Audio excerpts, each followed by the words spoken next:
It's always so enjoyable to be able to celebrate one another. And after the service today, we are going to be celebrating mothers. The men have, and the singles have a special event planned for all the mothers who are here. It's a surprise event. Even the mothers don't know what's going on. Well, some of them probably do, but we're looking forward to having a time of fellowship. Everybody stick around afterwards, even though we're celebrating primarily mothers. There will be food for everybody else involved as well. Today, a mother's happiness. We're going to be talking from Proverbs chapter 31 to begin with. And we're going to be making 3 observations on what actually mothers are most happy when they experience in life.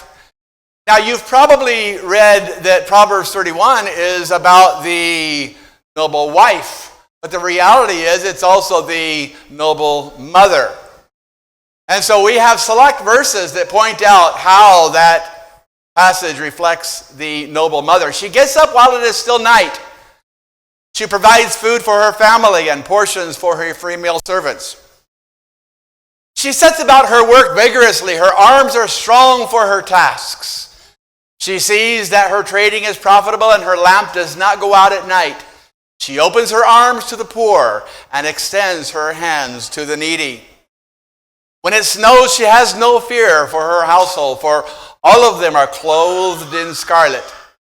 She is clothed with strength and dignity. She can laugh at the days to come. She watches over the affairs of her household and does not eat the bread of idleness.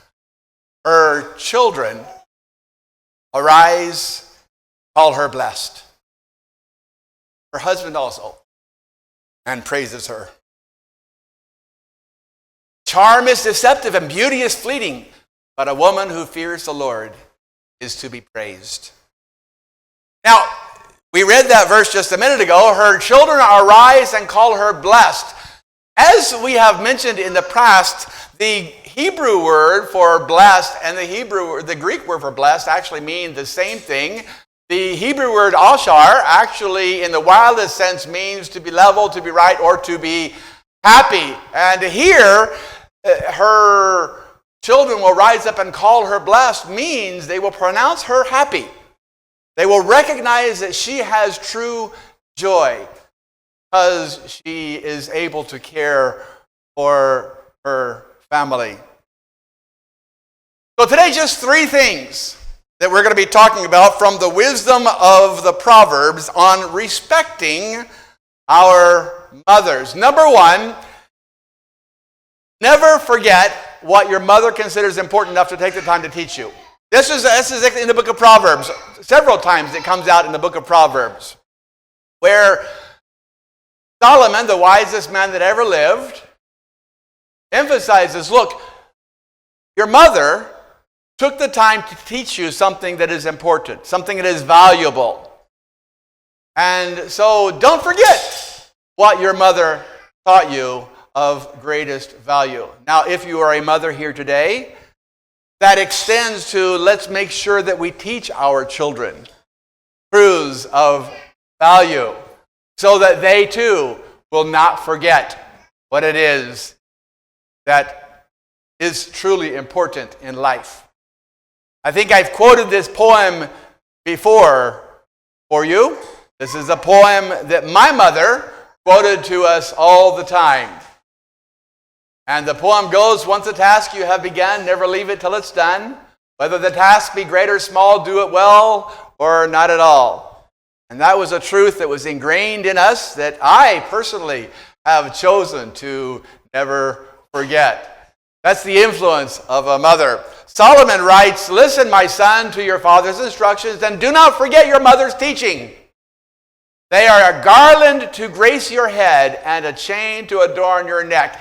If we do that which our mothers and fathers have taught us to do, that is something that makes us beautiful. Now, you've probably heard that true beauty is not outward beauty. True beauty is on the inside. And that beauty is cultivated by the mothers of the families as they raise their children in the nurture and the admonition of the Lord. Proverbs 6:20 through 22 says, "My son, keep your father's commands and do not forsake your mother's teachings. Bind them always on your heart, fasten them around your neck. When you walk, they will guide you. When you sleep, they will watch over you. When you awake, they will speak to you." So, the bottom line, never forget what your mother considered important enough to take the time to teach you. So right now, I'm going to ask you a question. What are some of the things that your mother taught you that you have never forgotten? Real quick, anybody at all? What are some things that your mother taught you that you have not forgotten? Yes, Karen. Make your bed in the morning when you wake up. All right, I was going to say that she taught you, I thought you were going to say, if you make your bed, you have to sleep in it. That's another quote. Make your bed first thing in the morning. Very important truth. Yes, Dana. Always wear clean underwear. Good advice, especially if you are involved in an accident and have to go to the hospital, right? All right, so thank you. Anybody else? Yes, Kevin. Always be nice. That's a good admonition in every situation in life, isn't it? Even people who are hostile toward you, if we are nice to them, they can sometimes turn around. Anybody else? What did your mother teach you that you have not forgotten? Yes. Is that Robert back there? Share with others. That's a beautiful teaching. In fact, that was mentioned just a minute ago, wasn't it? She shares with those who are in need. Look at Proverbs chapter 31. Anybody else? Share with others. There's two sides to every story. Beautiful, that instruction. Don't just listen to one person and jump to conclusions, because there's always two sides to every story. Anybody else? Yes, Katrina. Everything will be okay. All right. Katrina's mom left her all too soon, but she left her with the admonition, everything will be okay. And it's true. Anybody else? Okay. So the point is, never forget what your mother considered important enough to take the time to do. Number 2, in any situation in life, at least don't be foolish. No. This is what your mother would desire of you. In Japan, one of the number one desires for mothers is one of the desires of mothers that they express is, I don't want my children to cause problems for other people. Which is another way of saying, in any situation in life, at least don't be foolish. At least don't be stupid. The least you can do. Actually, believe it or not, that's in the Bible. Proverbs chapter 10, verse 1. Proverb of Solomon, a wise son brings joy to his father, but a foolish son brings grief to his mother. At least don't be foolish. A wise son brings joy to his father, and a foolish man despises his mother. At least don't be foolish. Now, the Bible actually gives several areas to consider when it comes to don't be foolish. And so we'd like to look at a few of them today. Number 1, it is a fool who says there is no God. At least don't be foolish. At least acknowledge what your mother taught you, hopefully, that there is a God who is a creator, who loves you, who wants what is best for you, and whom you should submit your life to. The fool says in his heart, there is no God. They are corrupt, and their ways are vile. There is no one who does good. God looks down from heaven on all mankind to see if there are any who understand, any who seek God. Everyone has turned away. All have become corrupt. There is none that does good, not even one. If they begin with the premise, there is no God. That is a fool. And the mother's desire, at least don't be foolish. Number 2, it is a fool who resents or envies others. At least don't be foolish. Resentment kills the fool, and envy slays the simple. Number 3, a fool who chooses to be rebellious is someone that Mom doesn't want you to be. At least don't be foolish, okay? It is a fool who chooses to be rebellious. The Bible says in Psalms 107, some became fools through their rebellious ways and suffered the afflictions because of their iniquities. Your rebellion will be your downfall, so don't be rebellious. Teenagers need to hear that one, right? Read that verse to your 12-year-old kids and your 13-year-old kids as they're starting to go from mom and dad know everything to mom and dad don't know anything. Number 4, it is a fool who despises instruction. Always be teachable. Always be willing to learn that which those who are in a position of instruction are able to communicate. I often say this to young parents, that your father and mother will always have about 20 years more experience than you do.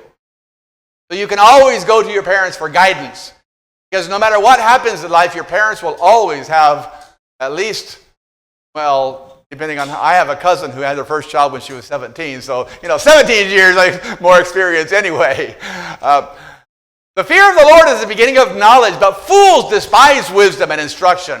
How long will you who are simple love your simple ways? How long will mockers delight in mockery and fools hate knowledge? It is a fool who despises instruction. Number 5, it is a fool who is careless with what he says. It is a fool who does not take care of the words that they allow to come out of their mouths. James says a lot about difficulty in controlling the tongue. But in the book of Proverbs chapter 10, we read, "The wise store up knowledge, but the mouth of a fool invites ruin. Whoever conceals hatred with lying lips and spreads slander is a fool." So it is a fool who is careless with what he says. And number 6, it is a fool who enjoys plotting evil. When you're a teenager, it seems like the more you can get away with, the more exciting life seems to be. And yet, Solomon says, a fool finds pleasure in wicked schemes, but a person of understanding delights in wisdom. So if your mom says you need to study, you need to get good grades so that you can make something of yourself, that is wisdom. A person of understanding delights in wisdom, but a fool finds pleasure in wicked schemes. So, in any situation in life, at least don't be a fool. Number 3, always choose to do what is right. One of my favorite expressions that I passed on to my children was, do what is right because it is right. There doesn't have to be an external motivation, a reward. If it is the right thing to do, then do what is right simply because it is right. The father of a righteous child has great joy. A man whose father is wise rejoices in him. May your father and mother rejoice. May she who gave you birth be joyful. So the idea is always choose what is right. And what is right? Well, on a day like this, we cannot bypass one of the 10 commandments that tells us what is right.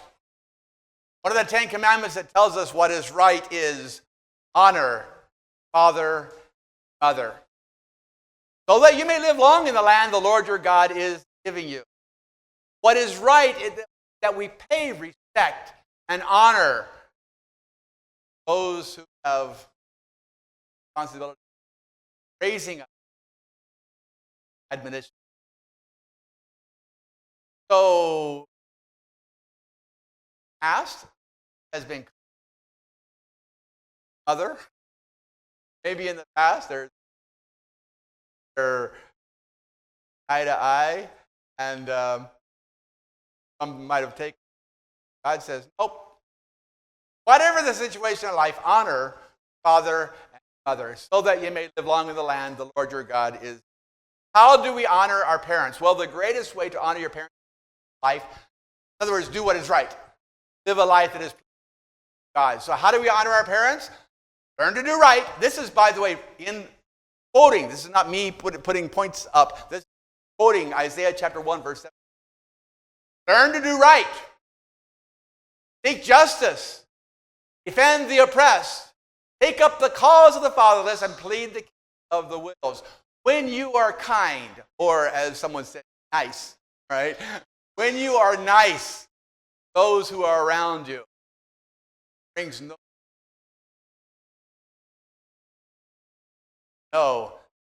have internalized not only her teaching, but also God's word. Learn to do what is right. Learn to seek justice.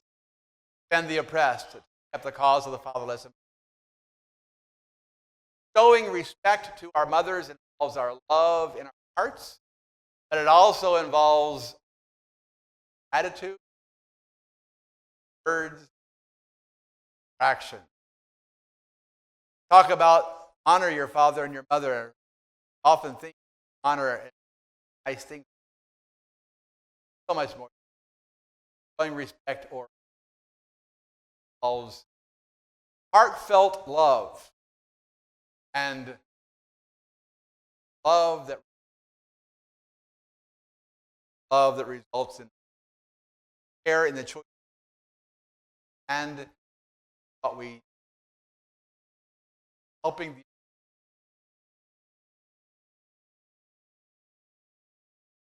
So happy Mother's Day. Children, arise and call her happy.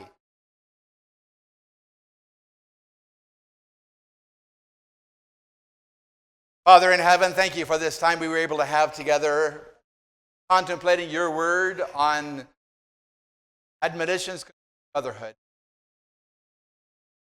Thank you, mothers. Sometimes for better or for worse, did their best.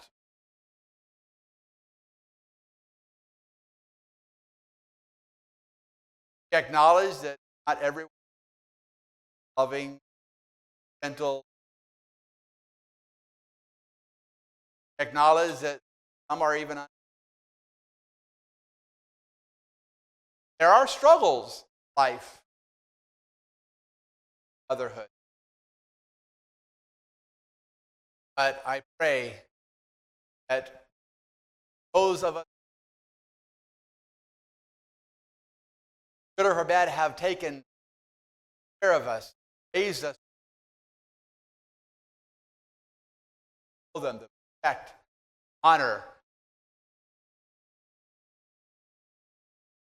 Pray these